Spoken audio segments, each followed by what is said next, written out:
اللهم صل على سيدنا محمد وعلى آلہ وصحبہ دعوت و ہدایت کی ایک ہنسی شفق لے کر میرے مصطفیٰ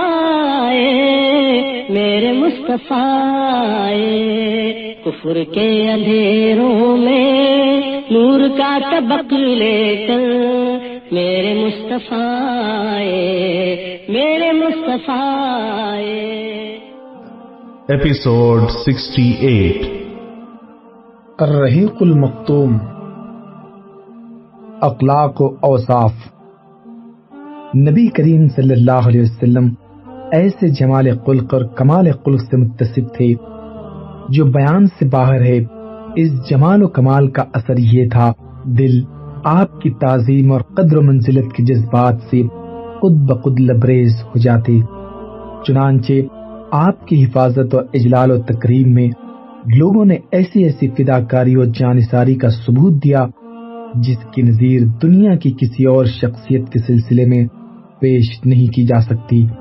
آپ کے رفقا اور ہم نشین وارفتگی کی حد تک آپ سے محبت کرتے تھے۔ انہیں گوارا نہ تھا کہ آپ کو خراش آ جائے، خواہ اس کے لیے ان کی گردنیں ہی کیوں نہ کاٹ دی جائیں۔ اس طرح کی محبت کی وجہ یہ تھی کہ عادتاً جن کمالات پر جان چھڑکی جاتی ہے، ان کمالات سے جس قدر حصے وافر آپ کو عطا ہوا تھا کسی اور انسان کو نہ ملا۔ ذیل میں ہم عاجزی و بے مائگی کے اعتراف کے ساتھ ان روایات کا خلاصہ پیش کر رہے ہیں جن کا تعلق آپ کے جمال و کمال سے ہے۔ حلیہ مبارک۔ ہجرت کے وقت رسول اللہ صلی اللہ علیہ وسلم معبد خزائی کے خیمے سے گزرے تو اس نے آپ کی روانگی کے بعد اپنے شوہر سے آپ صلی اللہ علیہ وسلم کا حلیہ مبارک کا جو نقشہ کھینچا وہ یہ تھا: چمکتا رنگ، تابناک چہرہ، خوبصورت ساخت، نہ توندلے پن کا عیب، نہ گنجے پن کی خامی، جمال جہاں تاب کے ساتھ ڈھلا ہوا پیکر، سرمگی آنکھیں، لمبی پلکیں، بھاری آواز، لمبی گردن، سفید و سیاہ آنکھیں، سیاہ سرمگی پلکیں، باریک اور باہم ملے ہوئے ابرو، چمکدار کالے بال، خاموش ہوں تو باوقار، گفتگو کریں تو پرکشش، دور سے دیکھنے میں سب سے تابناک و پرجمال، قریب سے سب سے خوبصورت اور شیریں، گفتگو میں چاشنی، بات واضح اور دو ٹوک، نہ مختصر نہ فضول، انداز ایسا کہ گویا لڑی سے موتی جھڑ رہے ہیں، درمیانہ قد، نہ ناٹا کہ نگاہ میں نہ جچے، نہ لمبا کہ ناگوار لگے، دو شاخوں کے درمیان ایک شاخ جو تینوں میں سب سے زیادہ تازہ و خوش منظر و پر رونق۔ رفقا آپ کے گرد حلقہ بنائے ہوئے کچھ فرمائیں تو توجہ سے سنتے ہیں، کوئی حکم دیں تو لپک کر بجا لاتے ہیں، متاع و مکرم، نہ ترشرو نہ لغوگو۔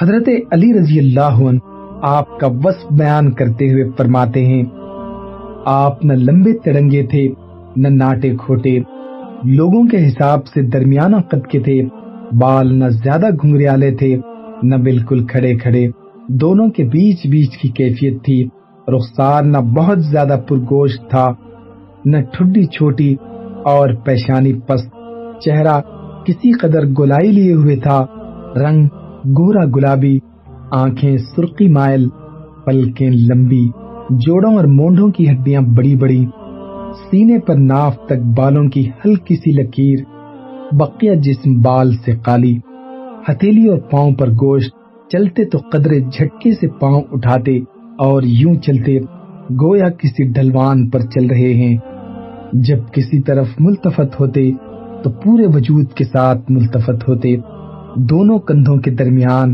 مہر نبوت تھی، آپ سارے انبیاء کے خاتم تھے، سب سے زیادہ سقیدست اور سب سے بڑھ کر جرأت مند، سب سے زیادہ صادق اللہجہ اور سب سے بڑھ کر عہد و پیمان کے پابند وفا، سب سے زیادہ نرم طبیعت اور سب سے شریف ساتھی، جو آپ کو اچانک دیکھتا ہیبت زدہ ہو جاتا، جو جان پہچان کے ساتھ ملتا، محبوب رکھتا۔ آپ کا وصف بیان کرنے والا یہی کہہ سکتا کہ میں نے آپ سے پہلے اور آپ کے بعد آپ جیسا نہیں دیکھا۔ حضرت علی کی ایک روایت میں ہے کہ آپ کا سر بڑا تھا، جوڑوں کی ہڈیاں بھاری بھاری تھیں، سینے کے درمیان بال کی لمبی لکیر تھی، جب آپ چلتے تو قدرے جھک کر چلتے، گویا کسی ڈھلوان سے اتر رہے ہیں۔ حضرت جابر بن سمرہ کا بیان ہے کہ آپ کا دہانہ کشادہ تھا، آنکھیں ہلکی سرخی لیے ہوئے اور ایڑیاں باریک۔ حضرت ابو طفیل کہتے ہیں کہ آپ گورے رنگ، پرملاحت چہرے اور میانہ قدر و قامت کے تھے۔ حضرت انس بن مالک کا ارشاد ہے کہ آپ کی ہتھیلیاں کشادہ تھیں اور رنگ چمکدار، نہ کالے سفید نہ گندم گوں۔ وفات کے وقت تک سر اور چہرے کے 20 بال بھی سفید نہ ہوئے تھے، صرف کن پٹی کے بالوں میں سفیدی تھی اور چند بال سر کے سفید تھے۔ حضرت عبداللہ بن بصر کا بیان ہے کہ آپ کے انفقا یعنی نچلے ہونٹ کی داڑھی میں چند بال سفید تھے۔ حضرت برا کا بیان ہے کہ آپ کا پیکر درمیانی تھا، دونوں کندھوں کے درمیان دوری تھی، بال دونوں کانوں کی لو تک پہنچتے تھے۔ میں نے آپ کو سرخ جوڑا زیب تن کیے ہوئے دیکھا، کبھی کوئی چیز آپ سے زیادہ خوبصورت نہ دیکھی۔ پہلے آپ اہل کتاب کی موافقت پسند کرتے تھے، اس لیے بال میں کنگھی کرتے تو مانگ نہ نکالتے، لیکن بعد میں مانگ نکالا کرتے تھے۔ حضرت برا کہتے ہیں آپ کا چہرہ سب سے زیادہ خوبصورت تھا اور آپ کے اخلاق سب سے بہتر تھے۔ ان سے دریافت کیا گیا کہ کیا نبی کا چہرہ تلوار جیسا تھا؟ انہوں نے کہا نہیں، بلکہ چاند جیسا تھا۔ ایک روایت میں ہے کہ آپ کا چہرہ گول تھا۔ ربی بنت معوذ کہتی ہیں کہ اگر تم حضور کو دیکھتے تو لگتا کہ تم نے طلوع ہوتے ہوئے سورج کو دیکھا ہے۔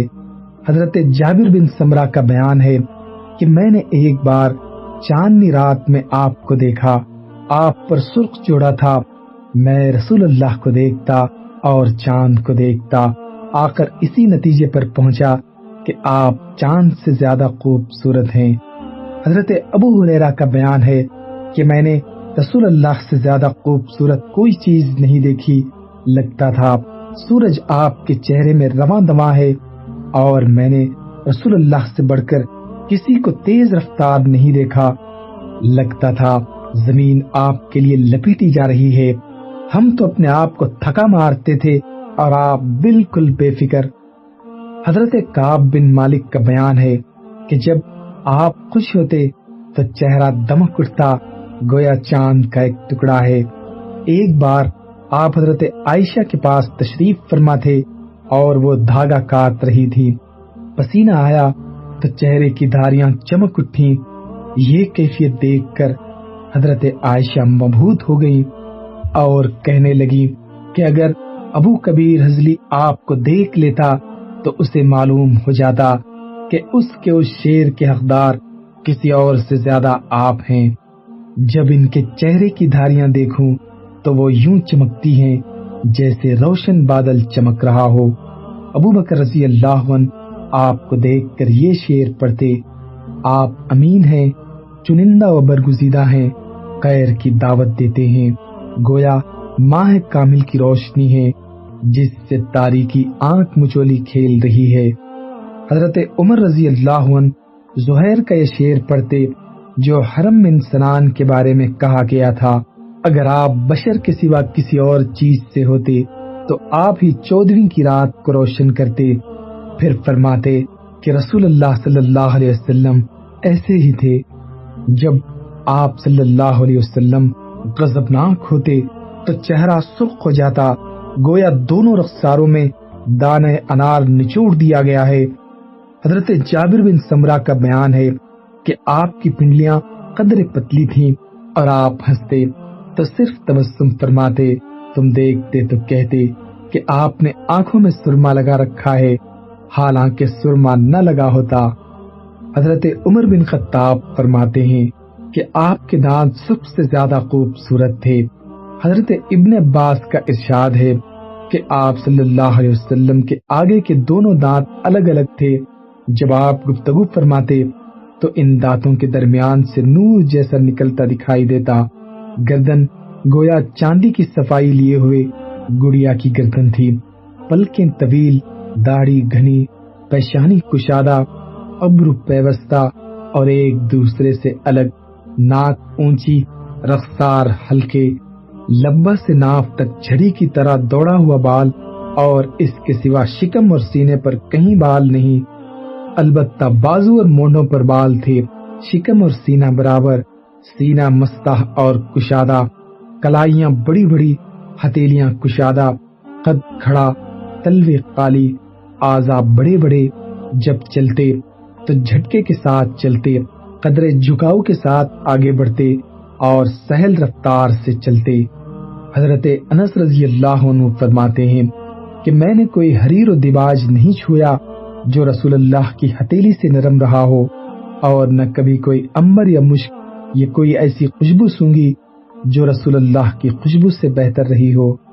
حضرت ابو جحیفہ کہتے ہیں کہ میں نے آپ کا ہاتھ اپنے چہرے پر رکھا، وہ برف سے زیادہ ٹھنڈا اور مشک سے زیادہ خوشبودار تھا۔ حضرت جابر بن سمرہ جو بچے تھے کہتے ہیں آپ نے میرے رخسار پر ہاتھ پھیرا تو میں نے آپ کے ہاتھ میں ایسی ٹھنڈک اور ایسی خوشبو محسوس کی گویا آپ نے اسے عطار کے عطردان سے نکالا ہے۔ حضرت انس کا بیان ہے کہ آپ کا پسینہ گویا موتی ہوتا تھا، اور حضرت ام سلیم کہتی ہیں کہ یہ پسینہ ہی سب سے عمدہ خوشبو ہوا کرتی تھی۔ حضرت جابر کہتے ہیں کہ آپ کسی راستے سے تشریف لے جاتے اور آپ کے بعد کوئی اور گزرتا تو آپ کے جسم یا پسینے کی خوشبو کی وجہ سے جان جاتا کہ آپ یہاں سے تشریف لے گئے ہیں۔ آپ کے دونوں کندھوں کے درمیان مہر نبوت تھی جو کبوتر کے انڈے جیسی اور جسم مبارک ہی کے مشابہ تھی۔ یہ بائیں کندھے کی کری نرم ہڈی کے پاس تھی، اس پر مسوں کی طرح تلوں کا جمگٹ تھا۔ کمال نفس اور مکارم اخلاق، نبی صلی اللہ علیہ وسلم فصاحت و بلاغت میں ممتاز تھے۔ آپ طبیعت کی روانی، لفظ کی نکھار، فقروں کی جزالت، معنی کی صحت اور تکلف سے دوری کے ساتھ ساتھ جوامع الکلم، جامع باتوں سے نوازے گئے تھے۔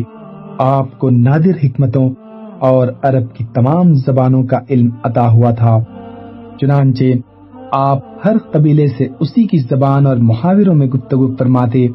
آپ میں بدویوں کا زور بیان اور قوت تقاطب اور شہریوں کی شستگی الفاظ اور شفتگی و شائستگی جمع تھی، اور وہی پر مبنی تائید ربانی الگ سے، بردباری، قوت برداشت، قدرت پا کر درگزر اور مشکلات پر صبر، ایسے اوصاف تھے جن کے ذریعے اللہ نے آپ کی تربیت کی تھی۔ ہر حلیم بردبار کی کوئی نہ کوئی لغزش اور کوئی نہ کوئی حفاظت جانی جاتی، مگر نبی صلی اللہ علیہ وسلم کی بلندی کردار کا عالم یہ تھا کہ آپ کے خلاف دشمنوں کی ایذا رسانی اور بدماشوں کی خود سری و زیادتی جس قدر بڑھتی گئی، آپ کے صبر و حلم میں اس قدر اضافہ ہوتا گیا۔ حضرت عائشہ رضی اللہ عنہا فرماتی ہیں کہ رسول اللہ صلی اللہ علیہ وسلم کو جب بھی دو کاموں کے درمیان اختیار دیا جاتا تو آپ وہی کام اختیار فرماتے جو آسان ہوتا، جب تک کہ وہ گناہ کا کام نہ ہوتا۔ اگر گناہ کا کام ہوتا تو آپ سب سے بڑھ کر اس سے دور رہتے۔ آپ نے کبھی اپنے نفس کے لیے انتقام نہ لیا، البتہ اگر اللہ کی حرمت چاک کی جاتی تو آپ اللہ کے لیے انتقام لیتے۔ آپ سب سے بڑھ کر غیظ و غضب سے دور اور سب سے جلد راضی ہو جاتے۔ جود و کرم کا وصف ایسا کہ اس کا انداز ہی نہیں کیا جا سکتا۔ آپ اس شخص کی طرح بخشش و نوازش فرماتے تھے جسے فقر کا اندیشہ نہ ہو۔ ابن عباس کا بیان ہے کہ نبی صلی اللہ علیہ وسلم سب سے بڑھ کر پیکر جود و سخا تھے، اور آپ کا دریائے سخاوت رمضان میں اس وقت زیادہ جوش پر ہوتا جب حضرت جبرائیل آپ سے ملاقات فرماتے اور حضرت جبرائیل رمضان میں آپ سے ہر رات ملاقات فرماتے اور قرآن کا دور کراتے، پس رسول اللہ صلی اللہ علیہ وسلم خیر کی سخاوت میں بھیجی ہوئی ہوا سے بھی زیادہ پیش ہوتے۔ حضرت جابر رضی اللہ عنہ کا ارشاد ہے کہ ایسا کبھی نہ ہوا کہ آپ سے کوئی چیز مانگی گئی ہو اور آپ نے نہیں کہہ دیا ہو۔ شجاعت، بہادری اور دلیری میں بھی آپ کا مقام سب سے بلند اور معروف تھا۔ آپ سب سے زیادہ دلیر تھے، نہایت کٹھن اور مشکل موقع پر جبکہ اچھے جانبازوں اور بہادروں کے پاؤں اکھڑ گئے، آپ اپنی جگہ برقرار رہے اور پیچھے ہٹنے کے بجائے آگے ہی بڑھتے گئے۔ پائے ثبات میں ذرا لغزش نہ آئی۔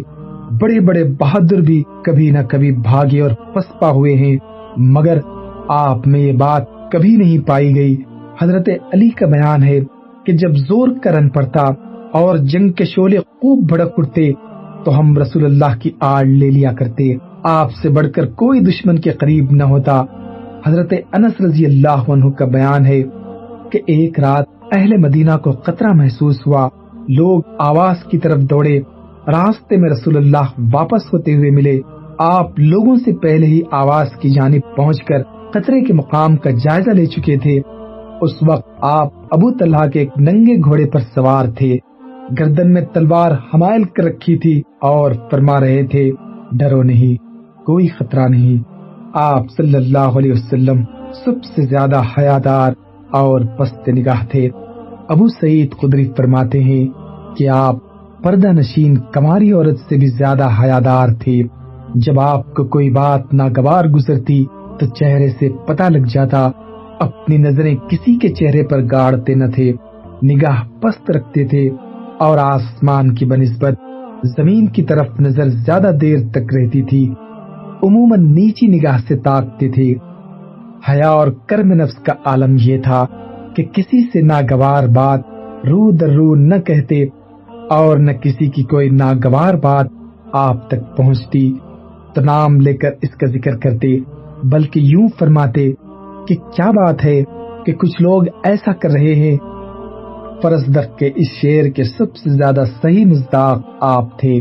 آپ حیا کے سبب نگاہ پست رکھتے ہیں اور آپ کی ہیبت کے سبب نگاہیں پست رکھی جاتی ہیں، چنانچہ آپ سے اسی وقت گفتگو کی جاتی ہے جب آپ تبسم فرما رہے ہوں۔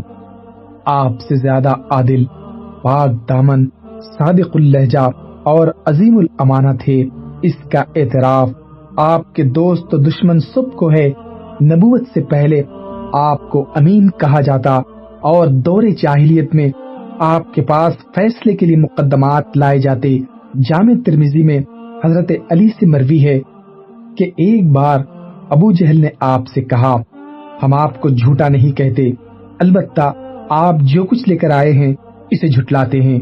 اس پر اللہ تعالیٰ نے یہ آیت نازل فرمائی، فَإِنَّهُمْ لَا يُكَذِّبُونَكَ وَلَكِنَّ الظَّالِمِينَ بِآيَاتِ اللَّهِ يَجْحَدُونَ۔ یہ لوگ آپ کو نہیں جھٹلاتے بلکہ یہ ظالم اللہ کی آیتوں کا انکار کرتے ہیں۔ ہرقل نے ابو سفیان سے دریافت کیا کہ کیا اس نبی نے جو بات کہی ہے اس کے کہنے سے پہلے تم لوگ اسے جھوٹ سے متہم کرتے تھے؟ تو ابو سفیان نے جواب دیا، نہیں، آپ صلی اللہ علیہ وسلم سب سے زیادہ متواضع اور تکبر سے دور تھے۔ جس طرح بادشاہوں کے لیے ان کے خدام و حاشیہ بردار کھڑے رہتے ہیں، اس طرح اپنے لیے آپ صحابہ کرام کو کھڑے ہونے سے منع فرماتے، مسکینوں کی عیادت کرتے، فقراء کے ساتھ اٹھتے بیٹھتے، غلام کی دعوت منظور فرماتے، صحابہ کرام میں کسی امتیاز کے بغیر ایک عام آدمی کی طرح بیٹھتے تھے۔ حضرت عائشہ رضی اللہ عنہا فرماتی ہیں کہ آپ اپنے جوتے خود دھاگتے تھے، اپنے کپڑے خود سیتے تھے اور اپنے ہاتھ سے اس طرح کام کرتے جیسے تم میں سے کوئی آدمی اپنے گھر کا کام کاج کرتا ہے۔ آپ بھی انسانوں میں سے ایک انسان تھے، اپنے کپڑوں میں جوئیں تلاش کرتے، اپنی بکری دھوتے تھے اور اپنا کام خود کرتے تھے۔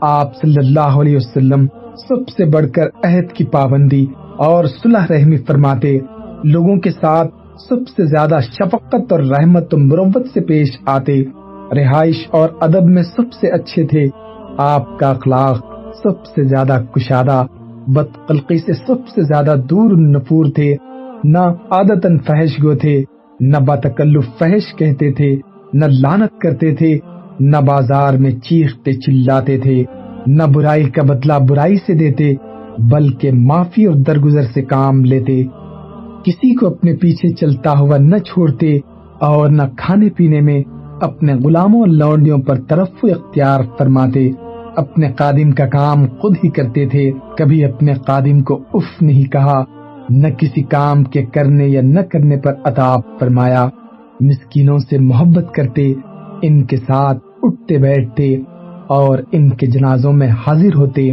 کسی فقیر کو اس کے فقر کی وجہ سے حقیر نہیں سمجھتے۔ ایک بار آپ سفر میں تھے، ایک بکری کاٹنے پکانے کا مشورہ ہوا، ایک نے کہا ذبح کرنا میرے ذمے، دوسرے نے کہا کھال اتارنا میرے ذمے، تیسرے نے کہا پکانا میرے ذمے۔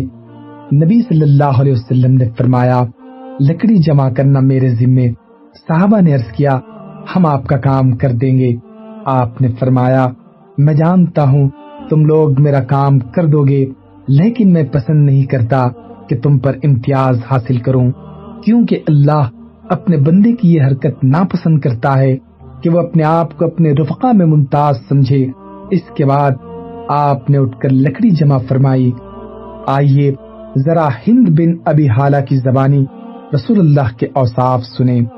ہند اپنی ایک طویل روایت میں کہتے ہیں رسول اللہ صلی اللہ علیہ وسلم پہم غموں سے دوچار تھے، ہمیشہ غور و فکر فرماتے رہتے، آپ کے لیے راحت نہ تھی، بلا ضرورت نہ بولتے، دیر تک خاموش رہتے، بات کا آغاز و اختتام پورے منہ سے کرتے، یعنی صرف منہ کے کنارے سے نہ بولتے، جامع اور دو ٹوک کلمات کہتے جن میں نہ فضول گوئی ہوتی نہ کوتاہی، نرم خو تھے، جفاجو اور نہ قدرے نہ تھے، نعمت معمولی بھی ہوتی تو اس کی تعظیم کرتے، کسی چیز کی مذمت نہیں فرماتے، کھانے کی نہ برائی کرتے تھے نہ تعریف، حق سے کوئی تعرض کیا جاتا تو جب تک انتقام نہ لے لیتے آپ کے غضب کو روکا نہ جا سکتا تھا، البتہ کشادہ دل تھے، اپنے نفس کے لیے نہ غضبناک ہوتے نہ انتقام لیتے، جب اشارہ فرماتے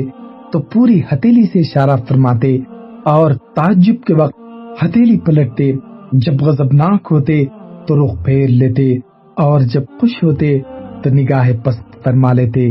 آپ کی بیشتر ہنسی تبسم کی صورت میں تھی، مسکراتے تو دانت موتیوں کی طرح چمکتے، لا یعنی بات سے زبان روکے رکھتے، ساتھیوں کو جوڑتے تھے توڑتے نہ تھے، ہر قوم کے معزز آدمی کی تکریم فرماتے اور اسی کو ان کا والی بناتے، لوگوں کے شر سے محتاط رہتے اور ان سے بچاؤ اختیار فرماتے، لیکن اس کے لیے کسی سے اپنی قندہ جبینی ختم نہ فرماتے، اپنے اصحاب کی قبر گیری کرتے اور لوگوں کے حالات دریافت فرماتے، اچھی چیز کی تحسین و تصویب فرماتے اور بری چیز کی تخبی و توہین، معتدل تھے، زیادہ نشیب فراز نہ تھا، غافل نہ ہوتے تھے، مبادہ لوگ بھی غافل یا ملول قاطر ہو جائیں ہر حالت کے لیے مستعد رہتے، حق سے کوتاہی نہ فرماتے، ناحق کی طرف تجاوز فرماتے، جو لوگ آپ کے قریب رہتے وہ سب سے اچھے لوگ تھے اور ان میں بھی آپ کے نزدیک افضل وہ تھا جو سب سے بڑھ کر خیر خواہ ہو، اور سب سے زیادہ قدر آپ کے نزدیک اس کی تھی جو سب سے اچھا غمگسار و مددگار ہو۔ آپ اٹھتے بیٹھتے اللہ کا ذکر ضرور فرماتے، جگہ متعین نہ فرما لیتے، یعنی اپنے لیے کوئی امتیازی جگہ مقرر نہ فرماتے، جب قوم کے پاس پہنچتے تو مجلس میں جہاں جگہ مل جاتی بیٹھ جاتے اور اسی کا حکم بھی فرماتے، ہر جلیس کو اس کا حصہ عطا فرماتے، حتیٰ کہ کوئی جلیس یہ نہ محسوس کرتا کہ کوئی شخص آپ کے نزدیک اس سے زیادہ باعزت ہے۔ کوئی کسی ضرورت سے آپ کے پاس بیٹھتا یا کھڑا ہوتا تو آپ اتنے صبر کے ساتھ اس کے لیے رکے رہتے کہ وہی پلٹ کر واپس ہوتا۔ کوئی کسی ضرورت کا سوال کر دیتا تو آپ اسے عطا کیے بغیر یا اچھی بات کہے بغیر واپس نہ فرماتے۔ آپ نے اپنی قند جبینی اور اخلاق سے سب کو نوازا، یہاں تک کہ آپ سب کے لیے باپ کا درجہ رکھتے تھے اور سب آپ کے نزدیک یکساں حق رکھتے تھے۔ کسی کو فضیلت تھی تو تقوی کی بنیاد پر آپ کی مجلس حلم و حیا اور صبر و امانت کی مجلس تھی۔ اس میں آوازیں بلند نہ کی جاتی اور نہ حرمتوں کا مرثیہ ہوتا، یعنی کسی کی آبرو پر بٹا کا اندیشہ نہ تھا۔ لوگ تقوی کے ساتھ باہم محبت و ہمدردی رکھتے، بڑے کا احترام کرتے، چھوٹے پر رحم کرتے، حاجت مند کو نوازتے اور اجنبی کو انس عطا کرتے۔ آپ کے چہرے پر ہمیشہ بشاشت رہتی، سہل خو اور نرم پہلو تھے، جفاجو اور سخت خو نہ تھے، نہ چیختے چلاتے، نہ فحش بکتے، نہ زیادہ عطاب فرماتے، نہ بہت تعریف کرتے۔ جس چیز کی خواہش نہ ہوتی اس سے تغافل برتتے تھے۔ آپ سے مایوسی نہیں ہوتی تھی۔ آپ نے 3 باتوں سے اپنے نفس کو محفوظ رکھا: ریا، کسی چیز کی کثرت سے اور لا یعنی بات سے، اور 3 باتوں سے لوگوں کو محفوظ رکھا، یعنی آپ کسی کی مذمت نہیں کرتے تھے، کسی کو آر نہیں دلاتے تھے اور کسی کی عیب جوئی نہیں کرتے تھے۔ آپ وہی بات نو کے زبان پر لاتے جس میں ثواب کی امید ہوتی۔ جب آپ تکلم فرماتے تو آپ کے ہم نشین اپنے سر جھکا لیتے، گویا ان کے سروں پر چڑیا ہے، اور جب آپ خاموش ہوتے تو لوگ گفتگو کرتے۔ لوگ آپ کے پاس گپ بازی نہ کرتے، آپ کے پاس جو کوئی بولتا سب اس کے لیے خاموش رہتے، یہاں تک کہ وہ اپنی بات پوری کر لیتا۔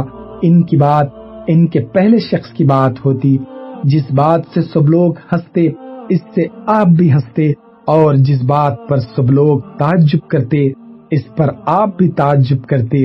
اجنبی آدمی بات میں جفا سے کام لیتا تو اس پر آپ صبر کرتے اور فرماتے، جب تم لوگ حاجت مند کو دیکھو کہ وہ اپنی حاجت کی طلب میں ہے تو اسے سامان ضرورت سے نواز دو۔ آپ احسان کا بدلہ دینے والے کے سوا کسی سے ثنا کے طالب نہ ہوتے۔ خارجہ بن زید کا بیان ہے کہ نبی صلی اللہ علیہ وسلم اپنی مجلس میں سب سے باوقار ہوتے، اپنا کوئی عضو باہر نہ نکالتے، بہت زیادہ خاموش رہتے، بلا ضرورت نہ بولتے، جو شخص نامناسب بات بولتا اس سے رخ پھیر لیتے۔ آپ کی ہنسی مسکراہٹ تھی اور کلام 2 ٹوک، نہ فضول نہ کوتاہ۔ آپ کے صحابہ کی ہنسی بھی آپ کی توقیر و اقتداء میں مسکراہٹ ہی کی حد تک ہوتی۔ حاصل یہ کہ نبی صلی اللہ علیہ وسلم بے نظیر صفات کمال سے آراستہ تھے۔ آپ کے رب نے آپ کو بے نظیر ادب سے نوازا تھا، حتیٰ کہ اس نے خود آپ کی تعریف میں فرمایا، وَإِنَّكَ لَعَلَىٰ خُلُقٍ عَظِيمٍ، یقیناً آپ عظیم اخلاق پر ہیں۔ اور ایسی خوبیاں تھیں جن کی وجہ سے لوگ آپ کی طرف کھنچ آئے، دلوں میں آپ کی محبت بیٹھ گئی اور آپ کو قیادت کا وہ مقام حاصل ہوا کہ لوگ آپ پر وارفتہ ہو گئے۔ انہی خوبیوں کے سبب آپ کی قوم کی اکڑ اور سختی نرمی میں تبدیل ہوئی، یہاں تک کہ یہ اللہ کے دین میں فوج در فوج داخل ہو گئی۔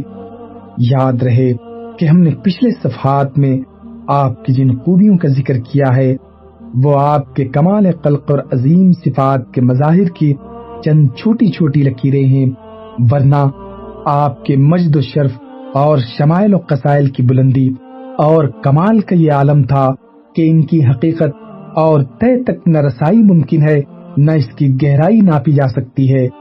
بھلا عالم وجود کے سب سے عظیم بشر کی عظمت کی کناں تک کس کی رسائی ہو سکتی ہے، جس نے مجد و کمال کی سب سے بلند چوٹی پر اپنا نشیمن بنایا اور اپنے رب کے نور سے اس طرح منور ہوا کہ کتاب الہی ہی کو اس کا وصف اور خلق قرار دیا گیا، یعنی قاری نظر آتا ہے، حقیقت میں ہے قرآن۔ اللہم صلی علی محمد وعلی آل محمد کما صلیت علی ابراہیم وعلی آل ابراہیم انک حمید مجید۔ اللہم بارک علی محمد وعلی آل محمد كما باركت على إبراهيم وعلى آل إبراهيم إنك حميد مجيد. اللهم صل على محمد وعلى آله وصحبه وسلم. اللهم صل على